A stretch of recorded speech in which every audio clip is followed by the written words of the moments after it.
So as predicted, it looks like Kinetic Fusillade is going to be the #1 most played skill this league because it didn't receive any nerfs. I played this skill throughout all of 3.27 on multiple classes, also in Mirage League. The big question though is, should I play it on Totems or self-attack? Seems like every content creator and their mother is talking about Totems. For some reason, self-attack is getting overlooked, but I'm going to go over the different versions, why you might want to play the self-attack version versus the Totem version. So let's start out with Totems. Everyone's talking about these. A lot of people are going to be playing them, but what are the pros and cons?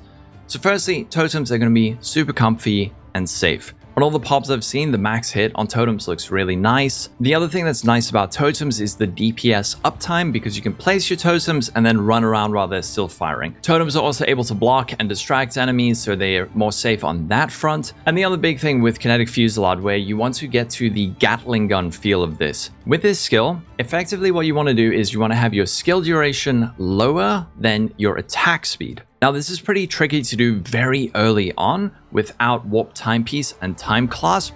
However, the playstyle before then, without the Gatling gun, is still extremely strong. That being said, Ballista Totems have a built-in 50% less attack speed multiplier, so that allows you to get your attack speed very low and lower than your duration a bit earlier on. So you get that Gatling gun feel, kind of. I want to touch back on that in a second when we go into the cons. Also, if you're a hardcore player, Totems 100% are going to be the way to go on this. However, for the cons on Totems, and there definitely are some, firstly, this thing is harder to scale deep into the deep endgame. So that 50% less attack speed that I was talking about earlier on Totems, which seems super great when you're trying to get the early Gatling gun feel, that then becomes a hindrance later on.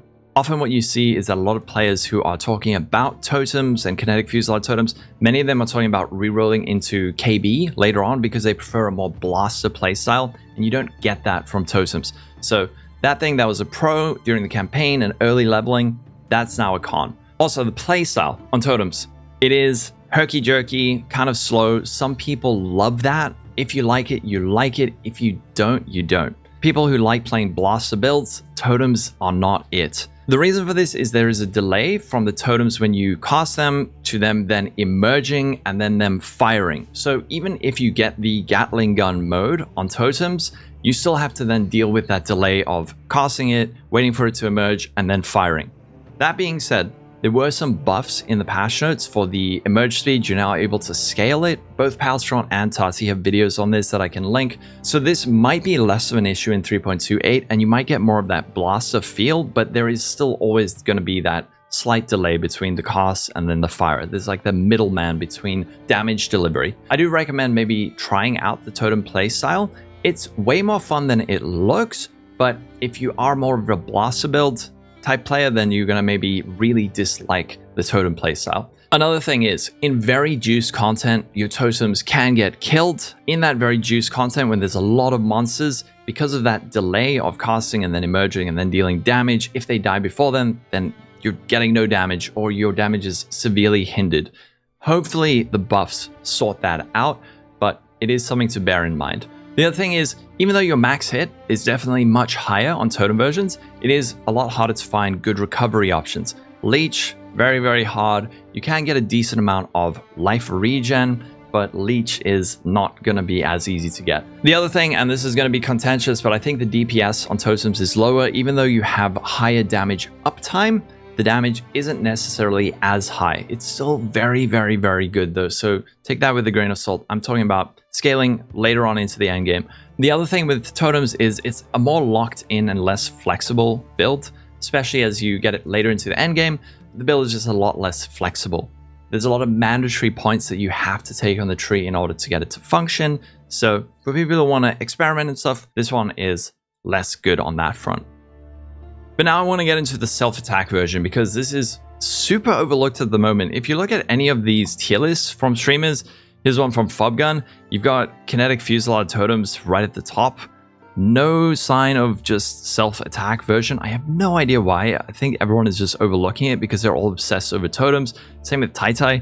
Got Kinetic Fusillade at the top, no self-attack version. But let's get into why I think self-attack is really good and, in my opinion, probably going to be a lot better for a lot of people.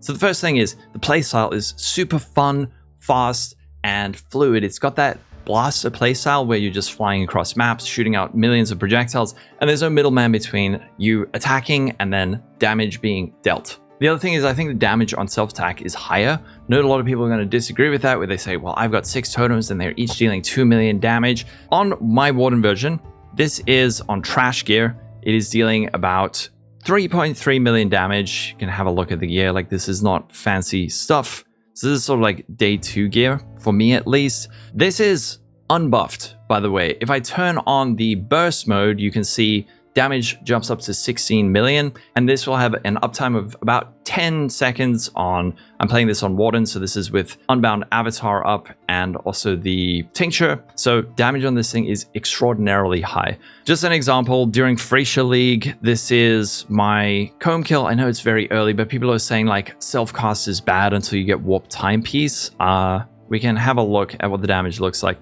Now, to be fair, this is on a 5 link, which we're not going to have this early in the campaign, but the damage is really high. But people saying that self-cast is like low damage early on actually don't know what they're talking about. The other thing is with self-attack, it scales extremely high. If you're the kind of player who only wants to play one build a league and just fully invest into that, self-attack is going to be the way to go on that. Like I said earlier, with the Totem version, a lot of people are going to be re-rolling into other builds after, I don't know, a week, maybe even less, because they want to play something more blaster.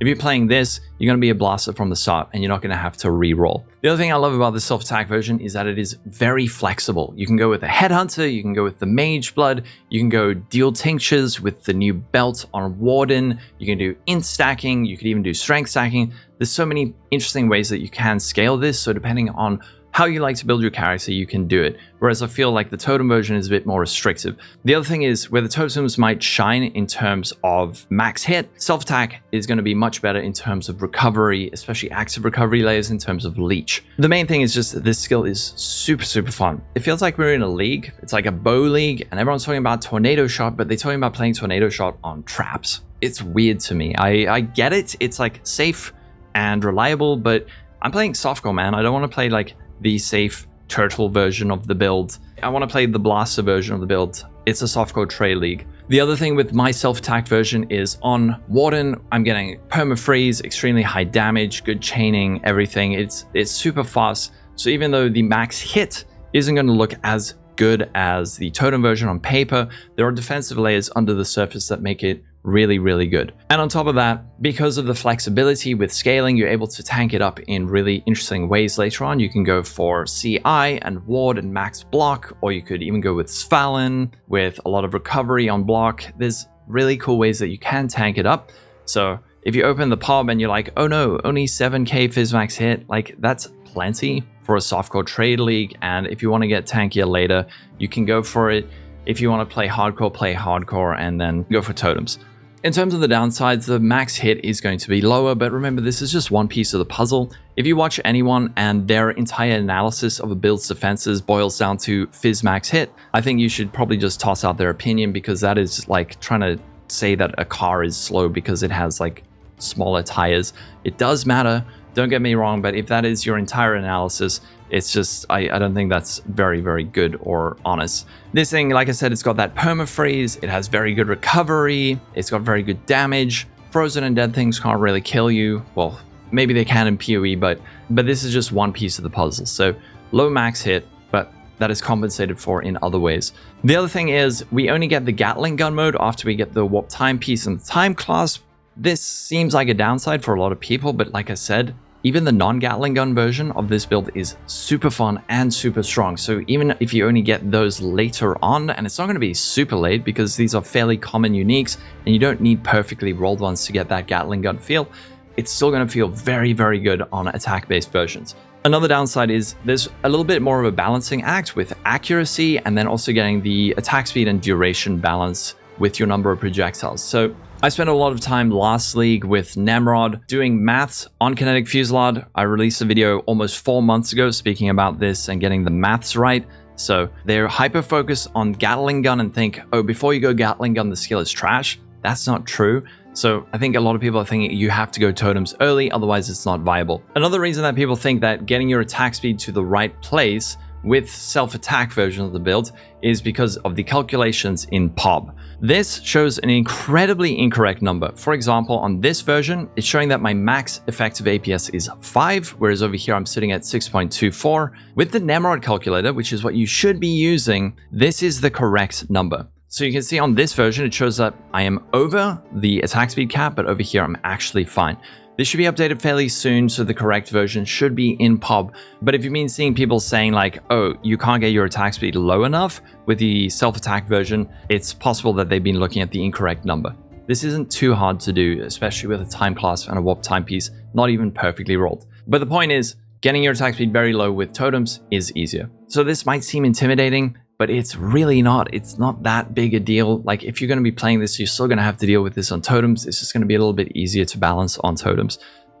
Overall, both of these are going to be extremely good. If you see anyone saying that one or the other is bad, they don't know what they're talking about. Totems are going to be very, very good for certain reasons. Self-attack is going to be extremely good for other reasons. And depending on which one you choose, you're going to have a good time on either of them. Also, just ignore the fact that all these tier lists seem to be completely overlooking self-attack versions. I don't know why. It's just like something popular cropped up and then everyone latched onto it. I think if, let's say, someone like Palstron was playing the attack-based version, that would be at the top of the tier list instead of the totem version. The easiest way to decide is like this. If you're a complete noob, or if you're playing hardcore, go with the totem version. If you're a blaster or someone who likes playing just one build a league and scaling it crazy high, then play the self-attack version. So that's my summary for it. Both are going to be great. Play whichever one you want. If the one looks really fun to you, play that one. If the other one looks fun to you, play that, and ignore any streamer who's saying like this version is bad or that version is bad. Like I said, I played this skill a lot last league for hundreds of hours on multiple classes. It was excellent on all of them. Did a lot of work with Nemrod on the math side and figuring this skill out. So I'm extremely confident on the self-attack version versus the totem version. Let me know what you're going to play. I will put out my Warden version once I've fine-tuned the PoB and just made sure there's no last-second nerfs to the skill, but that's going to be it. I have one over today. Stay safe, catch you in the next one, and bye-bye.